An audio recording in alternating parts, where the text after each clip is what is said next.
Claudia Neumeister from Luxdates. I'm on my way to a meeting and I would like to take the time to talk about a topic that I would say is probably in the top three criterion when it comes to dating, and it's looks.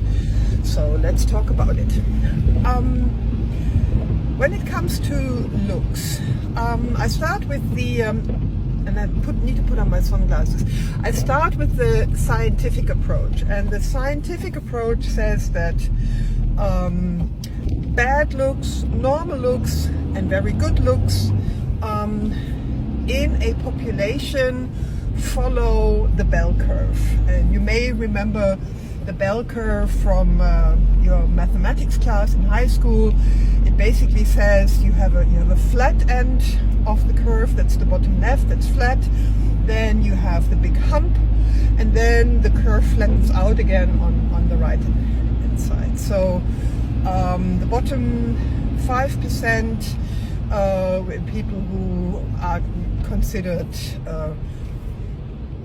not very good looking, would be on the left hand side, so that's the bottom. Then comes the big hump of normal looking people, and then the curve flattens out again on the right hand side, and these are the very good looking people. So most of us are in that big hump of normal looking people. That is where most of us are.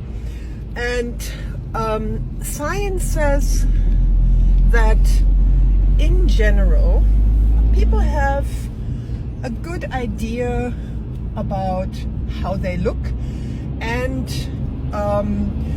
it also says that in general people look for somebody who is similar to their bracket in terms of looks. So not very attractive people look for not very attractive people, normal looking people look for normal looking, and very good looking people look for very good looking people, which by the way makes it very difficult for very good looking people to find somebody because the percentile is very small.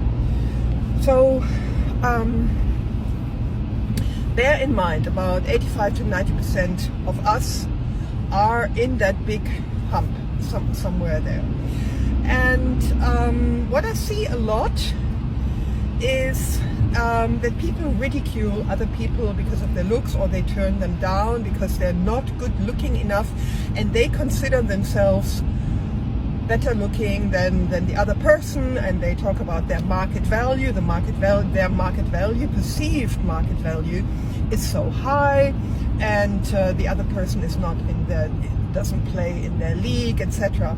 If you bear in mind that really most of us are in that big hump, that idea is simply ridiculous. And I think, of course, you need to find the other person attractive, but there is a discussion, or there is a narrative that's going on where people really grade themselves, and of course they want somebody who's better looking. And a colleague of mine, Violet Lin from Hong Kong, she put this nicely in a post a couple of weeks ago. She said, so if she talks to a client and she says to the client, so where do you rate yourself? And the client says, well, I would say I'm an 8. And then she says, okay, so what are you looking for in a partner? It says, oh, the partner should be a 9.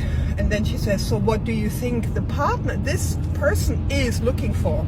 Well, obviously, if they follow the same train of thought, they would be looking for a 10, and so on and so forth.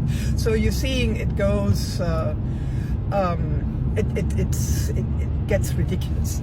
So what I would like to say is really, before you ridicule somebody or you put somebody completely off before he or she is not good looking enough for you, have a long, hard think about your own appearance, because we all look what we look like. We nobody of us makes ourselves, so we didn't create ourselves. So have a long, hard think, and I'm sure there will be perhaps an area of imperfection in your own body, and you may not be as good looking as you think you are. So before you reject somebody because you think you're in a better looking class, no, come, yeah,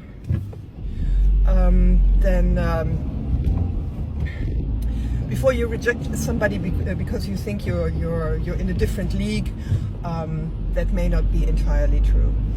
That's it from me today on the topic of looks, and as always, I'm interested in your opinions, in your experiences.